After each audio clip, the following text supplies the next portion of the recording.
Permisi.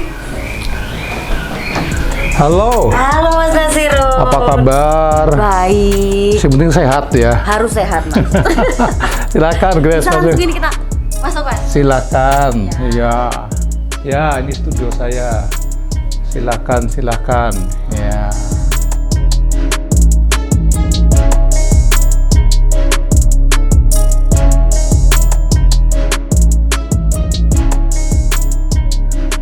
Cukup ramai juga ya Mas ya karya-karyanya. Ini kira-kira sudah dari tahun berapa Mas? Sejak tahun 2000. Dari 2000. Tahun 2000. Ya. Tahun 2000 nggak bisa diberhentikan, terus gambar terus. sampai sekarang udah 2022 ya Grace ya. Ya. Ya. Dan barangkali banyak karena ini. Saya suka merecycle banyak hal. Kadang melukis di atas kanvas ya. Tapi banyak media yang digunakan juga ya Mas terhadap karya-karyanya. Rasanya untuk menjadi seorang kreator ini untuk mengantisipasi stagnan itu ya kayak virus dulu, mutasi. Iya benar. Pertama pakai kanvas, habis itu pakai yang lain-lain Mas. Ya, jadi ada buku letters, ada stempel, ada kartu undangan, ada mobil, ada manekin ya. Wah, prosesnya juga akhirnya cukup panjang ya Mas untuk pencariannya. Atau memang biasa sudah lama mengumpulkannya Mas? Dari segi bukunya atau stempel itu memang suka mengumpulkan, terus akhirnya dijadikan karya atau memang harus mencari Mas? Asal tiba-tiba aja. Cuman kan saya setiap hari tidak pernah berhenti, walaupun saya tidak punya ide ya tato saja di kertas, tidak punya ide tanda tangan. Kadang-kadang punya keinginan saya catat juga, dan kadang-kadang membuat global sketch, kadang-kadang melukis, tetapi tidak pernah berhenti. Setiap hari saya melakukan sesuatu yang terkait dengan profesi saya berupa itu.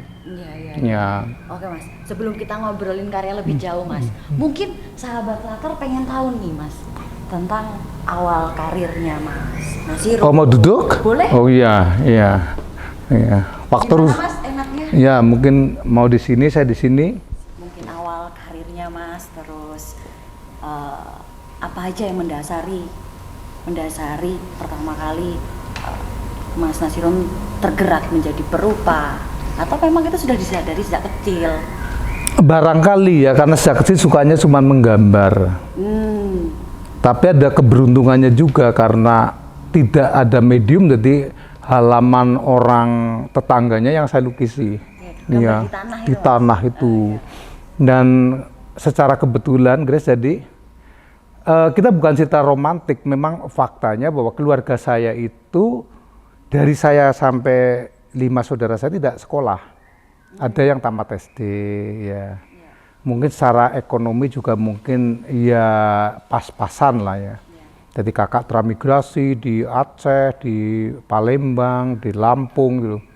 Nah, saya sadari banget ternyata bakat itu bisa memberikan satu kayak kekuatan besar ya untuk mencari, dan Jogja tahun 83 saya kira satu-satunya tempat yang saya dengar ada sekolah yang khusus menggambar itu.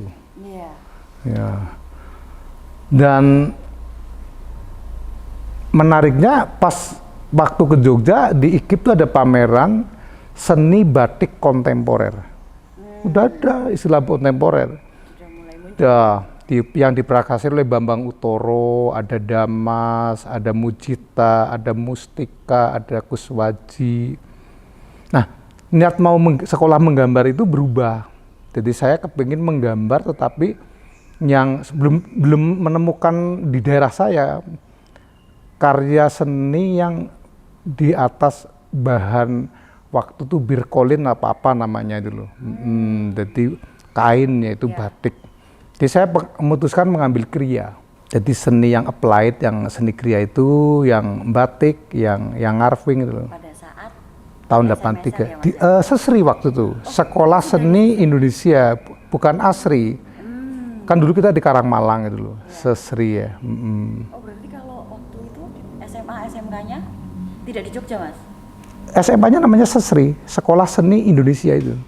Baru nanti jadi SMSR. Dulu saya produk asri, nanti jadi isi.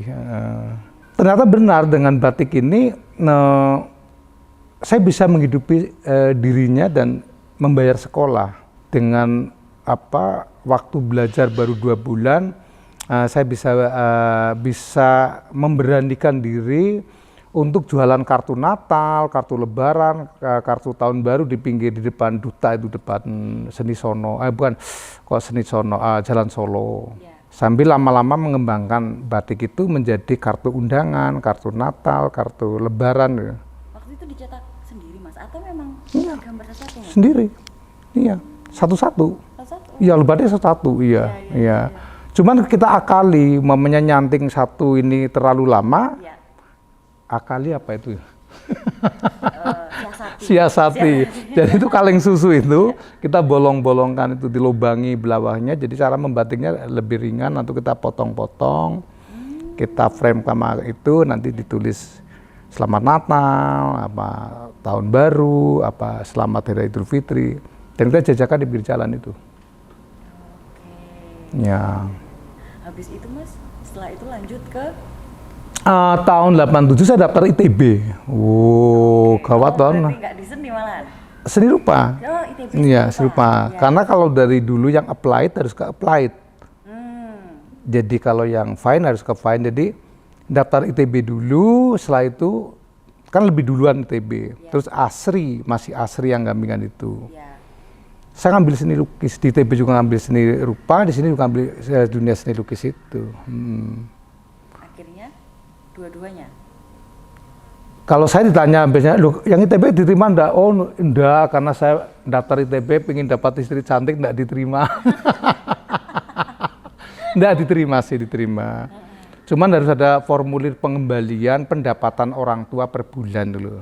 Jadi saya memutuskan memang ya, jadi sebenarnya aku diterima, cuman saya nggak kembalikan. Kebetulan asri diterima, juga seni lukis. Jadi saya memutuskan di asri untuk melanjutkan batik lagi, jualan di pinggir jalan lagi. Jadi bisa dengan keahlian batik ini bisa menghidupi saya sekolah atau kuliah waktu itu. Dan ya bisa bayar kos lah, kira-kira begitu. Ya. Itu yang jadi mungkin jadi waktu itu betul-betul mandiri, bukan karena mandiri memang situasional ya. Diharuskan untuk mandiri memang ya Mas. Keterpepetkan akan melahirkan satu kebudayaan baru kan, kira-kira begitu loh. Nah, bakat ini saya sadari Grace bahwa bakat menurut saya ini orang timur, ini karunia. Karunia agung, karunia besar yang mungkin hari ini saya masih berkonsep seperti itu. Bagaimana cara mensyukuri? Ya saya bangun ya etos dan senang, kerja senang aja. Ada kegembiraan, ada kemerdekaan untuk berkarya aja. Waktu itu di asri berarti tahun berapa Mas? 87. Iya. Akhirnya sudah mulai intensitas pameran itu dan Mas? Ya, 84 saya selesai, 83 saya sudah pameran tunggal. Cukup selalu heboh. 83 sudah tunggal? Iya, karena ada program dulu era-era itu ada program anak angkat, bapak angkat. Dan saya diangkat oleh Pak Siswanto, Mirota Kampus. Jadi pertama kali pameran tunggal saya. Di mana Mas? Mirota Kampus. Di Mirota Kampus? Iya, untuk openingnya kayak supermarket lah waktu itu ya. Saya pameran tunggal itu. Waktu itu karyanya masih ada Mas di sini? Masih. Masih ada, masih tersimpan? Itu depan ada, ini ada. Iya, dan uniknya mungkin enggak tahu, mungkin saya enggak tahu lah semesta ya. Dan laku lukisan itu. Laku yang tidak pernah saya pikirkan, karena dengan batik kan 1 meter 10.000 sudah laku sampai ratusan ribuan, nggak pernah kebayang dulu. Ya.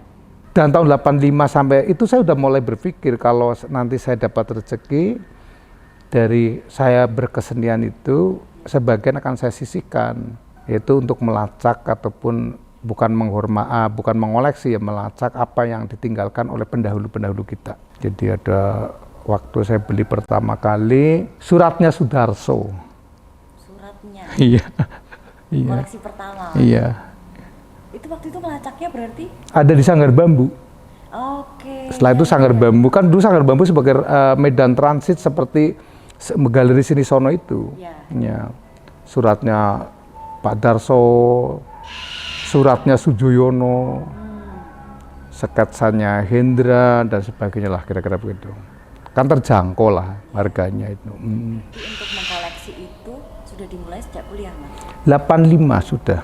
Artinya saya tidak mampu membeli buku. Jadi saya ngeliping, tapi khusus yang seni rupa ataupun seni kriya itu loh. Makanya saya menemukan clipping di luar dugaan, ada clipping dari Ki Hajar Dewantara. Yang di sisipannya itu ada lukisannya Ki Hajar Dewantara tahun 56 ya. Bonus berarti itu, Mas? Ya iyalah. Yatim piatu ya dapat bonus. Berhadiah.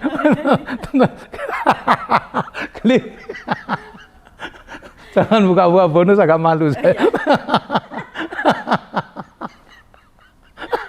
Ya. Kejutan berarti ya, Mas ya? Iya, semakin mencintai dan semakin mencintai, semakin apa ya, Grace ya. Jadi mereka bukan sekedar seniman tapi pejuang, bener. Pejuang, karena bayangkan tahun 34 Kartonodikusumo udah melukiskan tentang karya-karya Wonosobo di waktu malam. Karena tidak ada, tentu belum ada listrik seperti ini kan. Dan kalau kita melihat film dokumentasi, wow, gawat banget lah seniman dulu. Nah, mungkin kita generasi yang diuntungkan, mungkin ada Mas Heridono, ada Putu Liong, ada si Alve, barangkali saya ini kan dari perjuangan mereka. Secara estafet otomatis gitu. Kita generasi yang mungkin tidak pernah terbayangkan, barangkali doa mereka lah kita bisa menemukan satu momentum yang tepat. Seniman gorengan.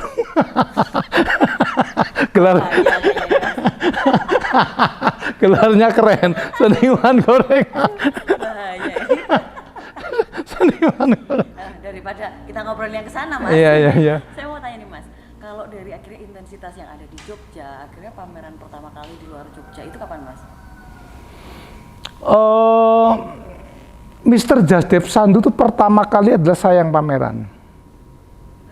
Gajah Galeri, Sin Galeri yang di Hong Kong. Oh, pertama kali itu ada yang pameran adalah Mas Nasirun. Bahkan Jasdev Sandu ini saya membuka apa-apa, dari datang ke Jogja itu dari dulu mungkin apa ya, sama-sama iba loh. Jasdev lihat saya iba, aku lihat Jasdev juga iba. Sampai tanya saja Mr. Jasdev itu, Jasdev sampai istilahnya lukisan ekspor. Saya nggak pameran pun tak modali lukisan saya kok. Iya. Cuman memang saya nggak bisa dikontrak oleh siapapun karena pesan dari Pak Fajar dulu. Kalau seniman-seniman pendahulu kita itu layak dapat labeling seniman, karena humanismenya nggak diragukan.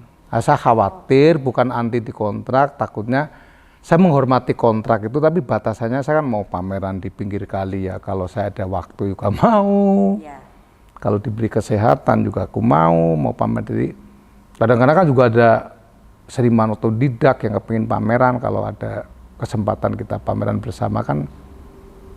Ya itu yang kita bisa bagikan. Karena saya juga punya pengalaman itu sebelum Kedai Kebun itu namanya Galeri Baleanda. Baleanda. Itu orang Belanda yang nikah sama orang Jawa Barat. Saya itu dipamerkan masih mahasiswa bersama dosen saya, ada Pak Aming, ada almarhum Pak Sunarti, ada Pak Waci. Semalam saya nggak bisa tidur. Kenapa, Mas? Ya merasa bangga banget lah. Masa saya setelah saya udah seniman tingkat kecamatan, masa saya nggak mau. Ya. Tapi waktu itu yang seusia atau sepantaran dengan Mas Nasirun tidak ada. Di Baleanda ya. Saya ingat banget. Terus pameran di Singapura itu beruntung juga mungkin ya bisa pameran karena apa? Kolektor saya tinggal di Jerman, akhirnya bisa pameran bersama di Jerman, termasuk di Belanda. Dan yang paling unik lagi apa? Sampai hari ini ada ruang koleksi khusus lukisan saya, itu di Harlem. Iya. Jadi tidak tahu apa ada saya gendam. Kayak kena doa-doa. Kena doa-doa ya. Dan fanatik sekali loh. Iya, iya di lantai 2 itu. Dan dia khusus ya. Hingga hari ini Mas, masih intensitas Sampai sekarang. untuk mengoleksi karya-karya Mas Nisrin terus ya? Ya kebetulan mereka unik. Jadi mamanya dia apa yang saya lakukan, saya ngoleksi surat, dia kepingin surat saya juga. Saya mengoleksi kuas, saya ingin kuas juga. Saya punya perahu, kepingin ngoleksi perahu juga. Jadi itu. Nanti habis lantai 2 itu sampai lantai 10 itu nanti Mas itu nanti. 10,5. 10,5.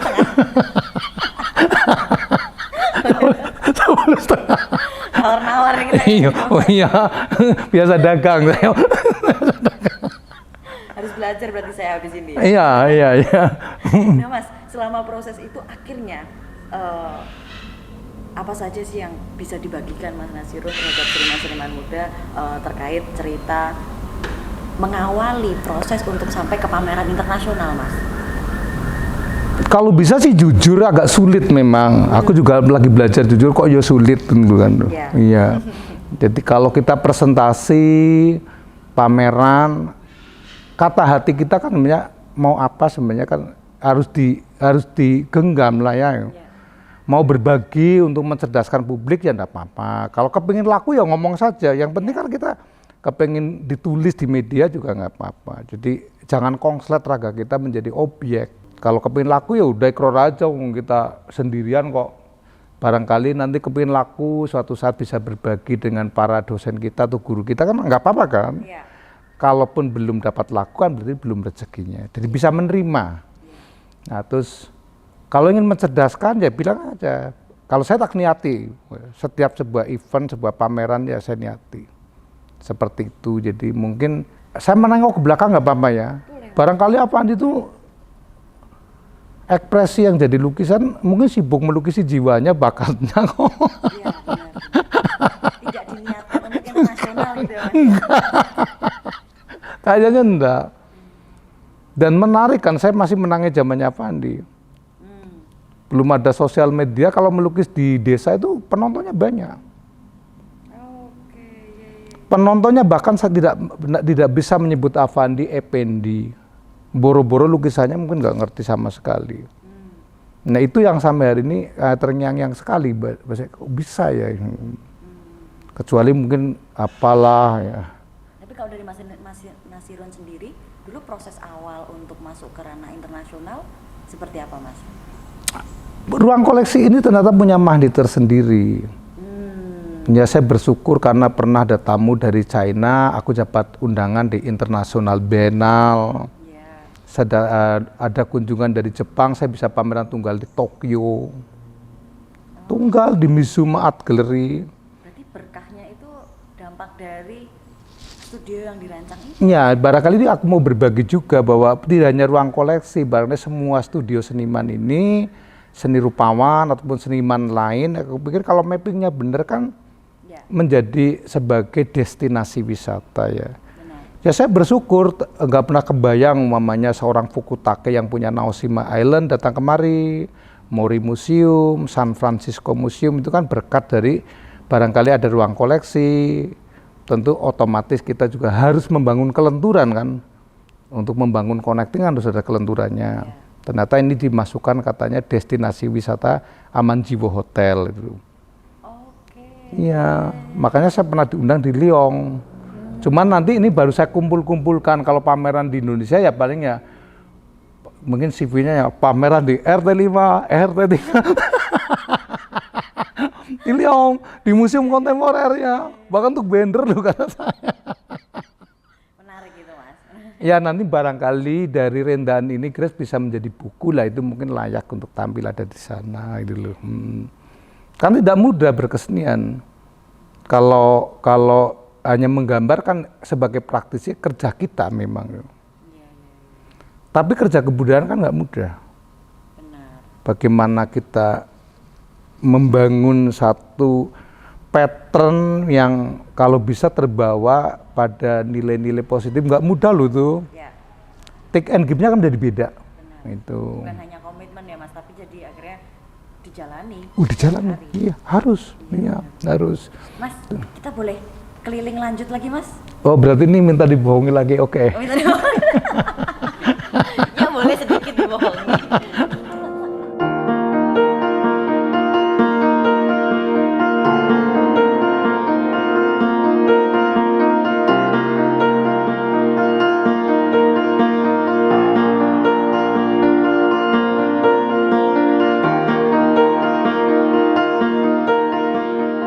Ada karya-karya yang momentum nih yang mau Mas Nasirun ceritakan ke sahabat Latar, Mas? Oh, Bali Bom 2 ini aku sangat ini sekali. Jadi dia ada orang yang dia sangat juga suka sekali dengan lukisan saya. Dia sebenarnya orang Spanyol, kaya raya sekali dan dia pingin sekali punya hotel di Jogja sama Bali. Tapi pada waktu ke Bali, istrinya tuh kena bom Bali dan meninggal. Oke. Dan karena ini saya diorder untuk mendisplay baju-baju istrinya. Tapi saya kan membayangkan ledakan dari bom Bali itu. Akhirnya gagal total malah. Orang itu memutuskan maaf sekali, kalaupun saya harus kena cas saya itu siap. Tapi ini nggak saya ambil karena apa? Karena satu, kalau ikat karya ini ingat istri saya nanti nggak jadi dibeli. Berarti benar saking dekatnya akhirnya, Mas ya? Iya. Oh. Cuman ada instalasi saya yang tentang lampion yang ketika saya menggambar diri saya naik sepeda, menggendong para ponakawan, saya membayangkan tuh para guru saya, para senior saya itu sekarang ada di hotel di Thailand. Oh, di Thailand. Thailand, ya. Dan orang itu selalu kalau datang selalu ingat ini. Setiap melihat karya Bom Bali 2 ada ingat istrinya. Padahal ini rencananya saya desainkan untuk baju-baju istrinya yang tertinggal karena peristiwa Bom Bali 2. Wah. Tapi ini udah dilamar lagi sama orang. Aku juga nggak ngelepaskan. Itu kan dari sama-sama konslet kan. Ya. Sudah pandemi, butuh GoFood lagi anak-anak. Ini dilamar juga sama orang lain. Tapi aku nggak mau melepas. Karena dulu kan by order, aku harus hargai mereka. Ya maksudnya begitu. Benar. Jadi bagaimana membangun connecting memang tidak semudah yang ya. Apalagi bukan hanya, maksudnya kalau bahasa Mas Nasirun by order, tapi juga akhirnya ada kedekatan nih, Mas ya. Iya, nanti udah deket tak bohongi, tenang aja. Wah, bahaya nih berarti deket-deket ya. Iya, jangan deket-deket. Ya. Nah, ini juga kemarin sebenarnya mau dipamerkan di Liechtenstein ya, di negara bagian antara Jerman sama Swiss. Ini recycle dari dulu, mungkin zaman tahun awal Orla ini kan ada pemotongan nilai uang karena ketinggian, kebesaran. Oh, ini uang ya, Mas? Uang, iya. Judulnya juga keren ya. Apa, Mas? Selamat datang kripto. Jadi dia sudah tidak terpakai gitu ya? Iya. Karena pada waktu Soekarno era ini kan terpotong, nilainya terlalu tinggi. Dan ini saya recycle juga. Saya rekonstruksi kembali bahwa kita pernah mengalami sebuah era, sebuah catatan sejarah bagi saya itu. Ngumpulinnya dari kapan, Mas, kalau yang ini, Mas, uangnya?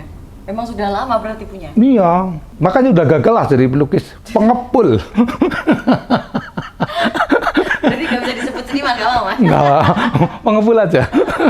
Nah, ini adalah recycle dari kartu undangan. Makanya berkali-kali memecahkan muri saya bukan ada lobby ke muri karena banyak recycle barang-barang yang sebenarnya terbuang. Saya nggak pernah, seolah saya visioner sekali kan bahwa undangan ini ketika saya dapat undangan saya kumpulkan, bahkan ketika Dr. Hongzin punya saya minta, Dr. Melani. Hari ini ternyata undangan hilang dengan sendirinya kan. Benar, Mas. Nah. Sekarang bisa pakai WhatsApp. Nah, tinggal ini WA. yang belum tahu ini WA apa, WhatsApp apa deh. Nah, saya bisanya ini undangan. Iya. Berarti pendapatan kartu undangan saya semakin ini era semakin modern sedikit sekali ya.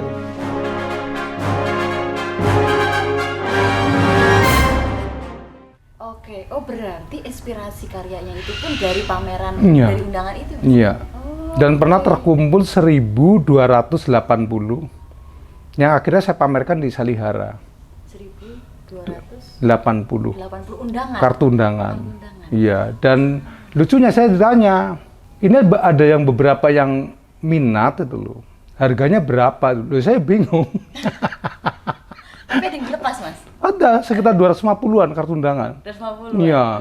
Karena saya harus lepas begini, bukan bagusnya lukisan yang saya merespon kartu undangan, tetapi yang membeli itu ini adalah pameran tante saya dulu, yang saya tidak memiliki lagi undangannya itu. Iya. Akhirnya family-nya ya. Family-nya, dan akhirnya ya itu nggak tahu sebab-musababnya kok akhirnya dengan karena mereka sudah tidak punya undangannya, nah akhirnya pada waktu pameran banyak dibeli itu. Berarti sekarang masih tersisa 1000-an Mas ya? Masih ada ya? Iya, tapi kalau ada undangan lagi tetap terus berjalan terus. Tetap terus Mas? Terus, iya. Iya. Kita bisa keliling lagi Mas? Siap, ke atas ya.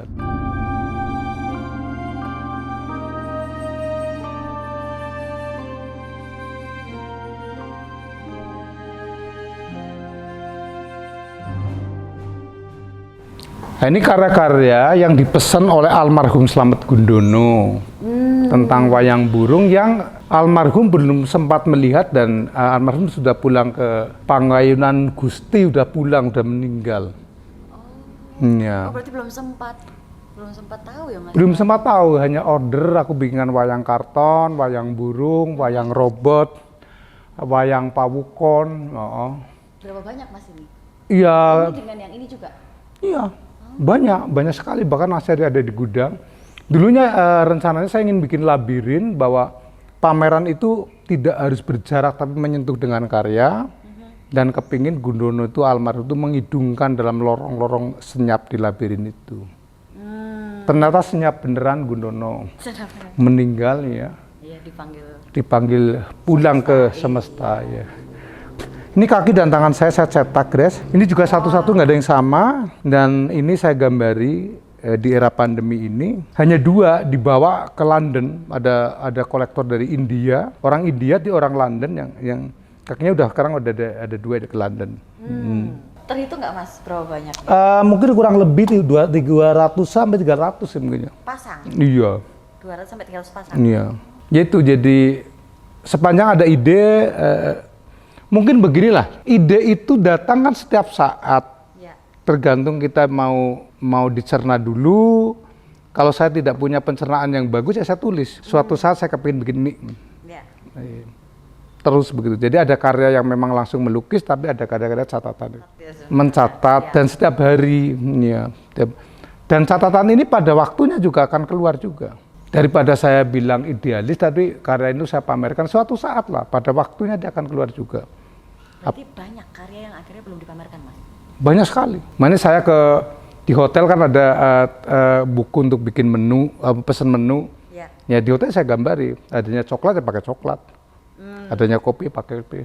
Nggak pernah lah, saya berusaha kalau setiap hari ada coretan, ada sesuatu yang saya coretkan untuk mengasah ketajaman rasa. Tadi kembali lagi pada rasa syukur, rasa senang bahwa kok diberi kebiasaan merupakan apakah ide atau gagasan, syukur-syukur sampai ilhaman gitu. Amin. Ya, gitu benar. Aja. Ya. Kalau ini karya apa Mas? Sebenarnya kan terinspirasi dari karya ini berkembang terus. Jadi saya isi tentang pakaian tradisional Nusantara. Mungkin kalau di Kasepuan Cirebon ada filosofinya, kalau naga atau burung sebagai kepalanya, ekornya ikan. Jadi kalau orang nanti sudah sukses, sudah tinggi, ya, jadi ingat pada ekornya itu. Tidak menutup kemungkinan memang Mbak Yeni Wahid menginginkan satu karya ini untuk dikoleksi karena dia punya akses ke Vatikan. Kemungkinan ini yang akan saya sumbangkan. Iya, tapi kan advice by Yeni Wahid, kalau saya nggak ada akses ke sana ya, Mbak Yeni.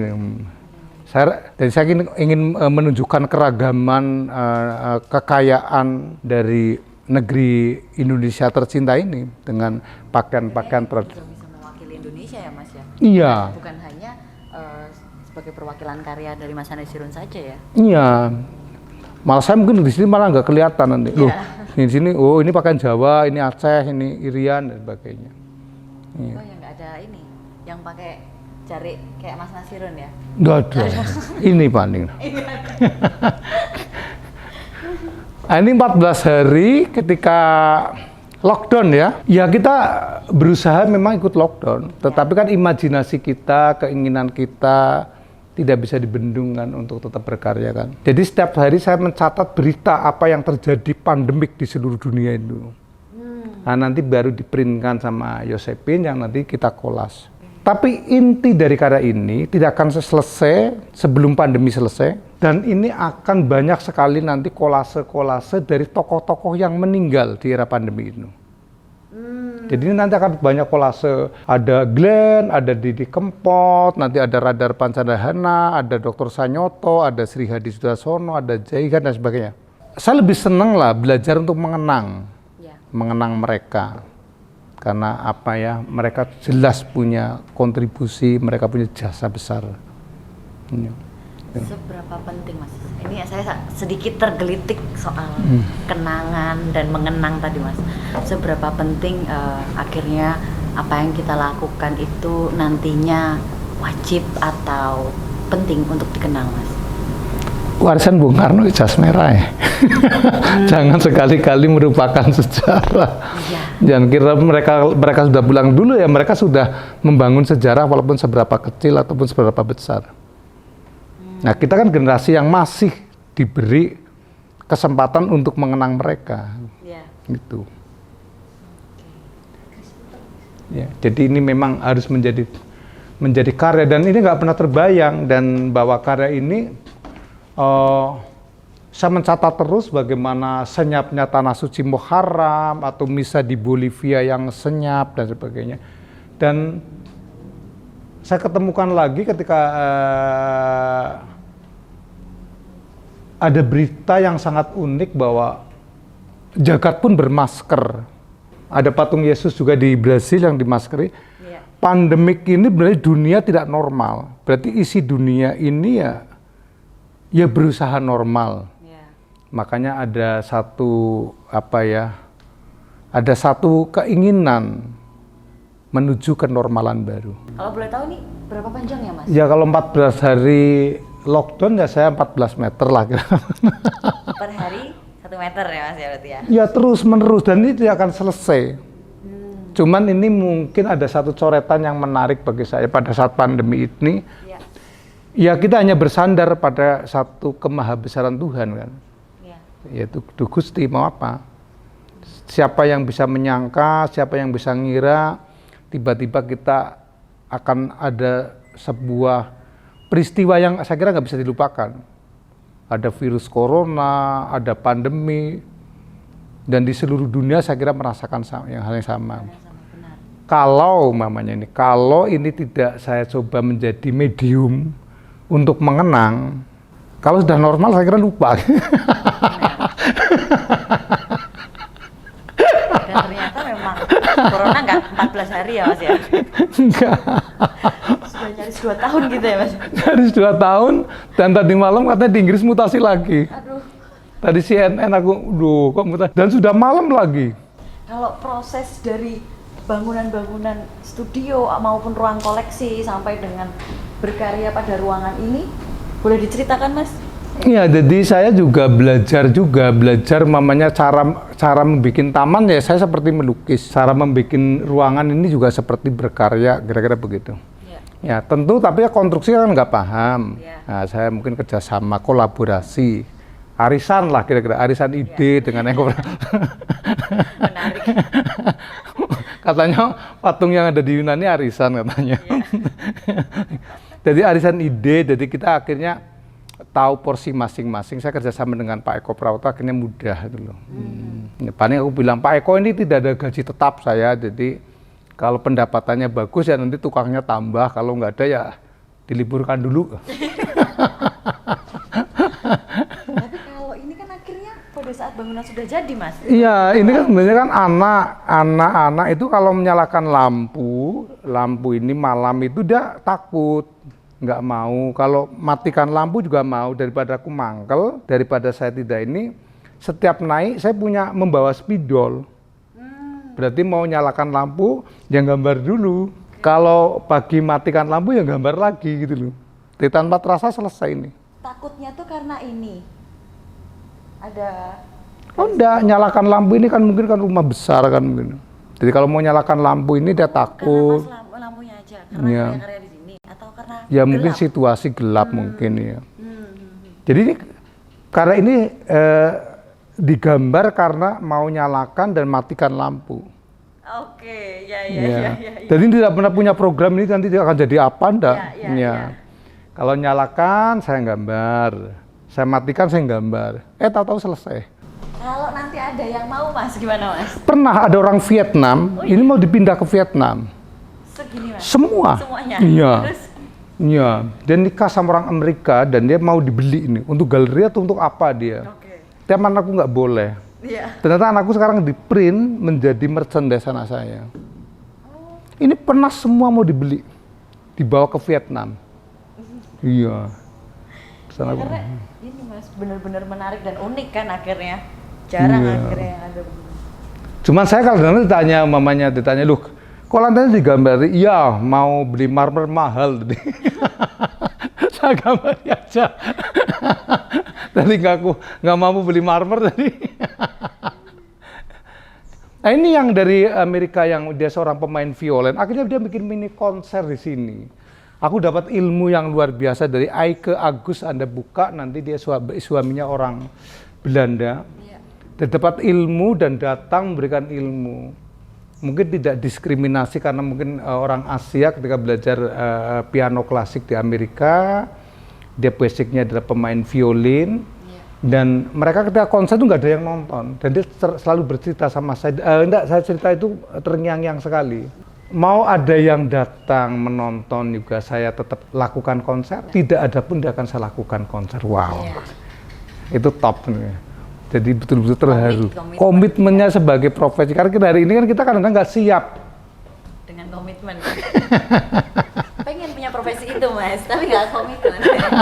Ya saya juga mengalami kan Mas. Terus mini konser di sini, jadi mewah banget tuh loh. Saya nggak pernah membayangkan beliau tuh menarik dawe biola di pojok sana. Gila bagus banget. Jadi, wah ini. Jadi nggak tahu ini kok itu semesta lah ya. Terima kasih semesta kok bisa kedatangan. Ada juga Dr. Stefanus yang sekarang ada piano klasik yang ada di Belanda juga. Setiap kemari dia selalu memainkan tentang lagu-lagu. Jadi tidak tahu itu ya semesta lah, udahlah kembalikan. Berarti setelah itu Mas Nasirun bisa alat musik apa Mas? Anda bisa. Oh, bisa. Saya main harpa itu kalau ketika nanti bangun tidur malam minggu anak istri saya pergi, saya tidak bisa menghubungi. Senyap ya gayanya aku yang main harpa tapi nggak jelas.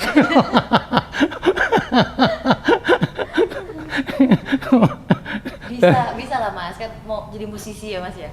Bisa Mas? Enggak. Tapi kan kata Sudibyo di tahun 49, ketika dia fasik berbahasa Belanda, lalu dia itu banyak temennya yang jealous dengan beliau, almarhum itu. Akhirnya Sudibyo memutuskan puasa bicara. Wow, berapa lama itu Mas kalau boleh tahu? Sampai akhir hayatnya. Oh iya? Dan mereka membeli biola tetapi bukan pemain biola. Kalau mendengar suara ya barangkali mereka akan menarik dawe-dawe biola.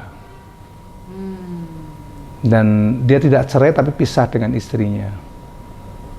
Keren. Aku pikir kita harus belajar saya kira. Benar. Bukan pada saya seyakinnya bahwa hari ini karya generasi yang memegang zaman tentu generasi hari inilah yang secara karya saya kira menunjukkan semangat era. Tetapi kita kalau menengok ke belakang bahwa pada eranya, pada zamannya juga mereka juga menemukan satu sisi lain untuk menjadi satu kekayaan. Bahwa andai kata kita sudah masuk pada sebuah era tuh fase yang ditengari dengan istilah kontemporer hari ini, tapi kan harus bisa membaca masa lampau, grafiknya tuh ada gitu. Ada perjuangan tersendiri yang saya kira dengan persis dan perlu kita apresiasi dong. Dan menjadi berwarna. Jadi keindahan kontemporer itu akan berwarna karena ada isme, keindahan isme itu akan berwarna karena dia menjadi variannya banyak. Realis akan terasa indahnya realis karena ada dekoratif, indahnya dekoratif itu akan indah karena ada kubis dan sebagainya. Dan personality inilah yang saya kira dia pendahulu kita dapat. Dan karakteristiknya tidak diragukan karena mereka bersandar kepada Nusantara Indonesia ini untuk mencari apa? Identitas bangsa. Mungkin mimpinya yang belum saya korek ini bahwa barangkali kebudayaan bermimpi banget pada seniman-seniman terdahulu menjadi panglima di negeri ini kan. Cuit-cuit. Mas, kita boleh ke ruang koleksinya Mas Ayo, Nasirun, mari. Kita mulai akan penasaran.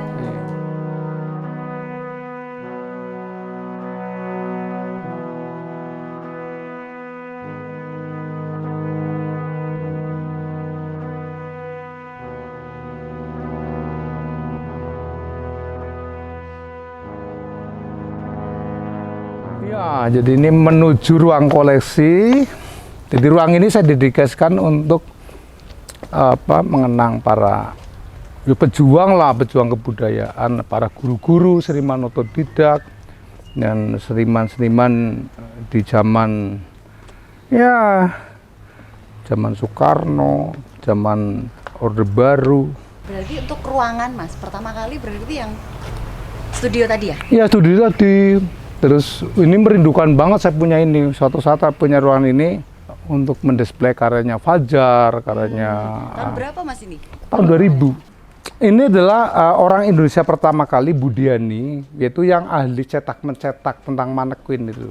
Cetakannya dibuang di daerah Sleman. Ini kalau nggak secepatnya aku dapat informasi dari seorang profesor dari UGM, ini mungkin sudah ketutup bangunan ruko. Dibuang Mas berarti? Dibuang. Dan ini saya gali karena hanya 1 meter atasnya. Digali. Karena sudah sebelah-sebelahnya udah untuk perumahan itu. Dan Budiani saya kira sudah pernah studi waktu di Soekarno era adalah ke Illinois Amerika. Kebayang enggak ini? Saya punya ya story lah ya. Jadi untuk ya bahkan seperti Haryadi, Budiani, Sabtoto, Edi Sunarso kan sudah dikirim ke Meksiko, ke Brasil, Kerton juga. Ada yang sekolah di Santiniketan University. Avandi, sampai ke Eropa, ketemu Emilia Sunasa, ketemu Basuki Sobowo. Kebetulan karakter itu saya kumpulkan, termasuk Salim yang konon perjalanannya dari Tegal dia orang Minang sebenarnya, punya darah Persi. Lewat Tegal ke mana? Ke Prancis itu. Sebenarnya Mas, kalau untuk mengawali koleksi, sudah memang diimpikan untuk memetakan sejarah seni rupa atau memang itu sambil berjalan aja Mas? Sambil berjalan. Makanya tadi saya berkelakar mengepul karena mengepul arkaib bagaimanapun itu rekam jejak mereka. Ya, akhirnya menemukan beberapa fakta-fakta untuk mencari lagi. Ada otomatis, Grace. Jadi ada kejadian unik, makanya ada orang Indonesia yang tinggal di Washington DC. Pada waktu San Francisco kunjungan kemari, dia bercerita bahwa saya punya beberapa arkaib. Dan tidak menutup kemungkinan kalau kamu mau, ya ini kamu rawat. Tapi saya nggak mau. Saya walaupun sedikit saya harus bayar. Kalau enggak ya kita barter dengan karya saya. Kalau mau juga kan begitu. Yang menarik bahwa mereka ini, aduh ini sebenarnya cukup mengharukan sebenarnya. Sampai kalimatnya kira-kira begini, dengan cara apa sih ya kalau bisa tuh raga saya dikebumikan di bumi Ibu Pertiwi gitu loh. Tentunya karyanya ketika kesini ya ada ingatan yang unik. Sama dengan ini di antara sebuah karya ini, itu Budiani masih menyoretkan dan ini diwarna. Ini bukan saya yang mewarna, Ibu. Mungkin kalau kesini dulu nanti langsung naik barangkali karena ini di sini ada sesuatu yang unik. Ini adalah ada lukisan naskah W.S. Rendra, saat tulisan tangannya, saat ketikannya.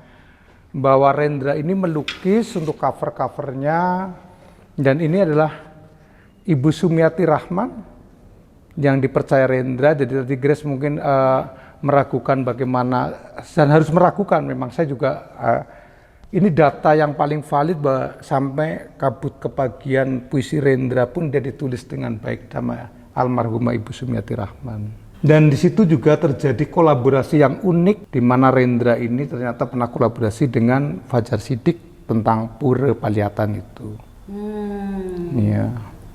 Dan naskah ini ada. Tentu saya juga mencoba untuk melacak ini tidak harus ada berdasarkan. Jadi mamanya ini tulisan tangan asli dari mencapai dari Soekarno di tahun 33. Jadi mencapai Indonesia merdeka. Di sana menyebutkan beberapa nama tentunya. Ya sepertinya aku diberi satu kayak rute nanti sekiranya mencari informasi, umpamanya semacam Angka Mas Ucadi Praja, seorang seniman. Mungkin barangkali seniman Bandung pun orang Bandung banyak yang tidak tahu. Ya. Ini ditemukannya via Kan, apa ini Mas? oh dari dulu kan dari tahun 85 kan tentu saya harus, karena saya tidak dapat beli buku, jadi saya selalu saya usahakan ya, untuk mencari buku lama ataupun surat. Kalau surat aku berani bayar 10.000. Takutnya kan nanti di 2.500 itu udah 50 itu dijadikan 1 kilo jadikan kerajinan kan. Iya. Iya kan. Iya, Nah kalau yang jadi kerajinan nanti surat. Kayak beginilah, mamanya ini mungkin pikiran saya sendiri. Di hari ini kan kita modern lah, menjadi manusia modern di era globalisasi. Sama sekali saya tidak anti. Tetapi pertanyaan yang paling menggoda saya, berapa juta sih hubungan manusia dengan manusia lewat bahasa surat menyurat loh. Jadi maksud saya cuma begitu toh. Ya. Dan tentu waktu saya banyak terpotong juga, keuangan saya pada waktu itu juga tidak sebanyak yang setelah 98 tulisan saya laku itu. Ya. Jadi mungkin mbahnya Grace, mbah saya pernah menyurati sana sini. Tidak terbaca. Nah itulah kira-kira begitu. Jadi kalau modern tetapi statnya itu ada kan menjadi menarik gitu loh. Bisa membaca ke depan lalu kita bisa menengok ke belakang. Konon kata budayawan Ahmad Tohari, manusia yang visioner itu yang mau sejenak jeda untuk merenung, kita flashback bahwa kita punya warisan yang banyak sekali, warisan yang agung karena multikultural ditengarai tentang lokal wisdom, bukan monokultural. Nah, hadir di generasi kita ini untuk kita crosskan, untuk kita selingkuhkan menjadi karya hari ini, yaitu packagingnya tentu hari ini, yaitu generasi yang visioner. Benar.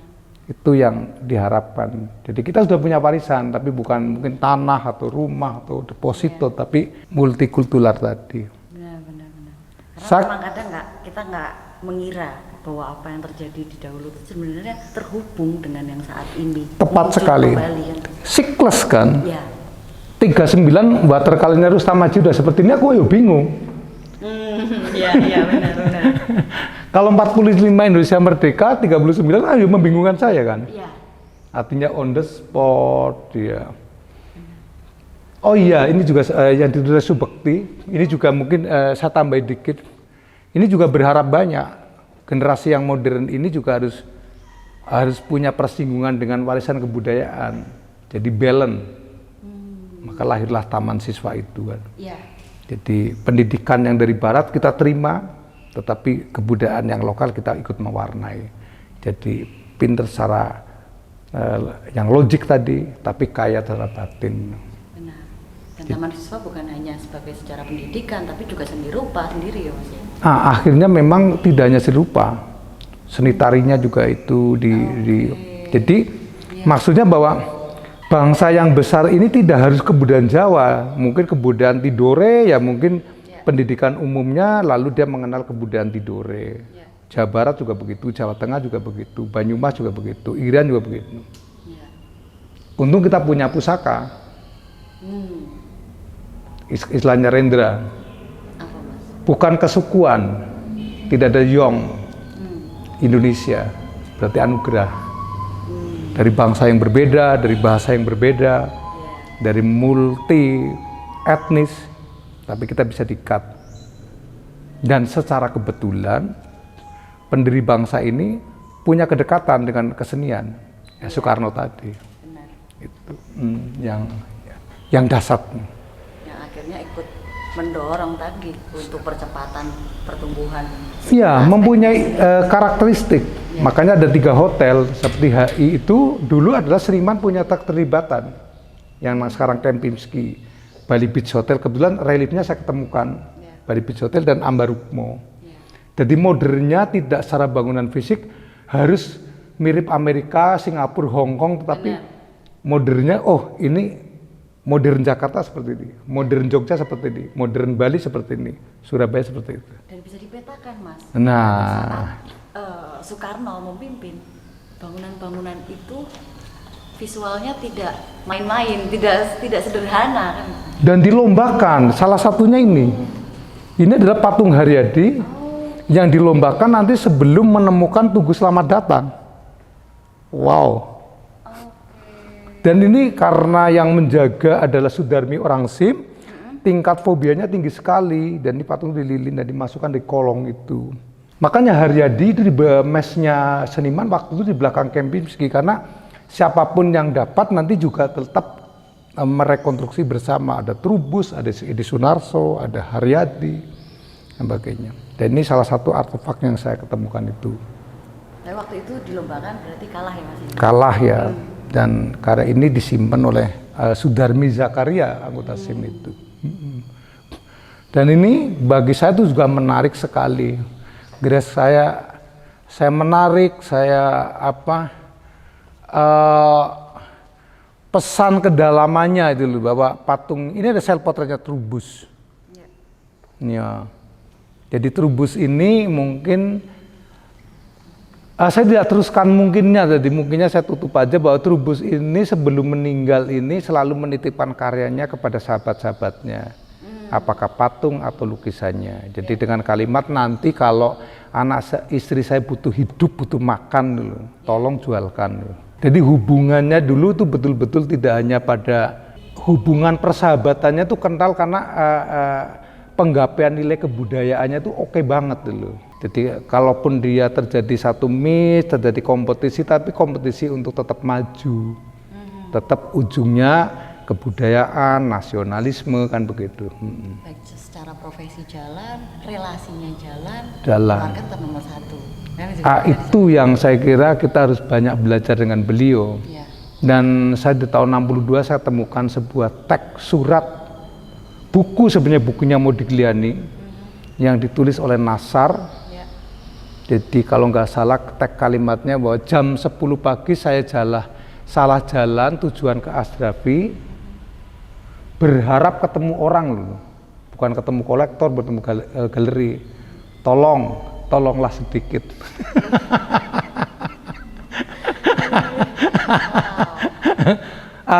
Saya jadi menemukan banyak hal di situ loh, banyak hal. Menjadi satu mantap untuk tetap kalau saya dapat rezeki ya itu saya sisihkan untuk melacak archive tadi.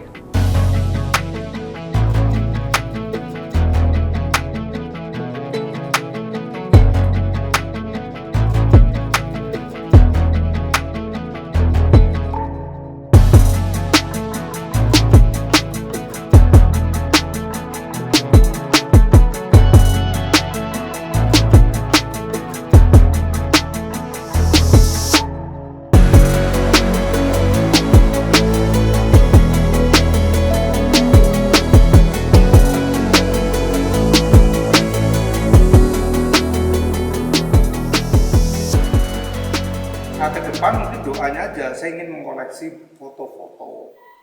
Namanya fotonya Fajar Siddiq di waktu muda, jadi nanti sinkron dengan karyanya. Karena apa? Lama-lama juga setelah lukisannya dilupakan, jasanya juga dilupakan, karena tidak ada tahu fotonya. Benar. Itu yang, dan ini sudah mulai saya ketemukan fotonya Edi Sunarso. Jadi mengkoleksi yang murah gitu. Jadi mengkoleksinya bukan lukisan, foto. Sepertinya kalau mungkin yang punya sekarang tahu Mas Nasirun Mencari itu nggak murah Mas jadinya, mahal jadinya. Kayaknya malah ini semakin banyak, ada fotonya Najwa Jamina semakin putih. Ya.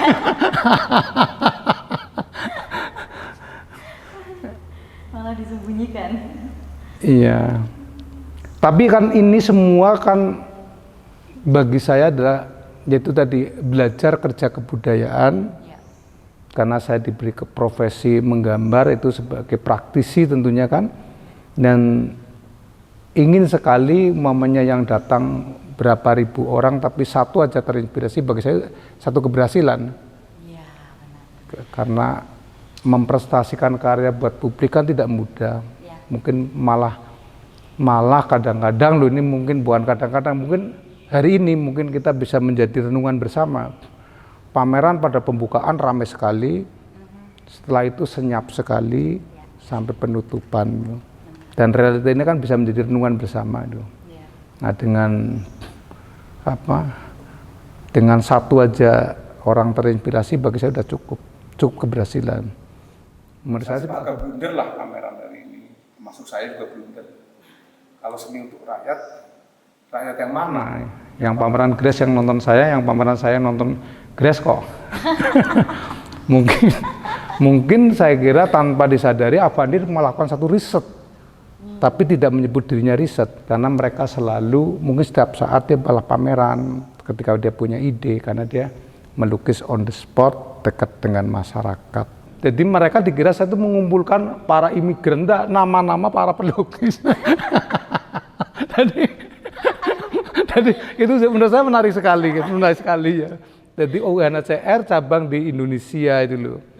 Jadi dia mungkin tahu, mungkin kok ada nama ini. Enggak. Mungkin ruangan ini ya kita jaga bersama ya. Amin. Ya. Ya, kita menjadi milik bersama. Ya. Dan barangkali bisa memberikan satu sedikit punya rasa peduli terhadap warisan masa lampau.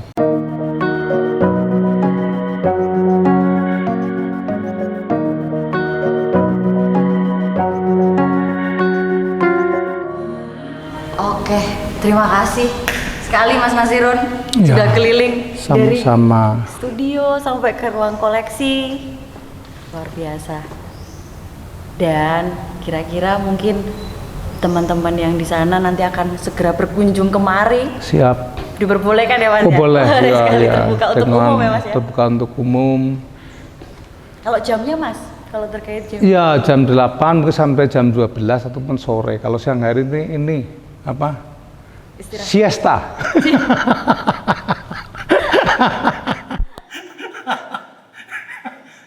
Ya karena saya beri biar semuanya dapat kan, dan profesi saya juga dapat. Jadi kalau malam saya gunakan untuk kerja, melukis. Jadi kalau pagi dengan sore akhirnya kita bisa berbagi, bisa ketemu dengan tamu kan. Aku pikir itu sudah imbang, sudah imbang, ya. Ya, sekali lagi Mas dari Latara Space dan juga saya terima kasih sekali, karena ini bukan hanya visit studio, tapi saya merasa ini juga suatu perjalanan kita ngomongin sejarah sampai ke ranah spiritual. Nah, mungkin menjelang puasa ya, tapi saya yakin banget kok. Yakinnya bahwa apa yang Romo Sindu aku pernah dengar, bahwa yang as long as vita brevis tadi, hidup itu pendek, seni itu panjang. Nah, bisa panjang untuk memperpanjang, ya tentu generasi berikutnya harus tetap diusahakanlah dikenang, karena mereka tidak hanya sekedar seorang seniman, tapi karena hidup di sebuah era perjuangan, tidak menutup kemungkinan dari pejuang-pejuang kebudayaan. Saya Grace dan bersama dengan Mas Nasirun, sampai berjumpa di episode selanjutnya di Visiting Artist Studio.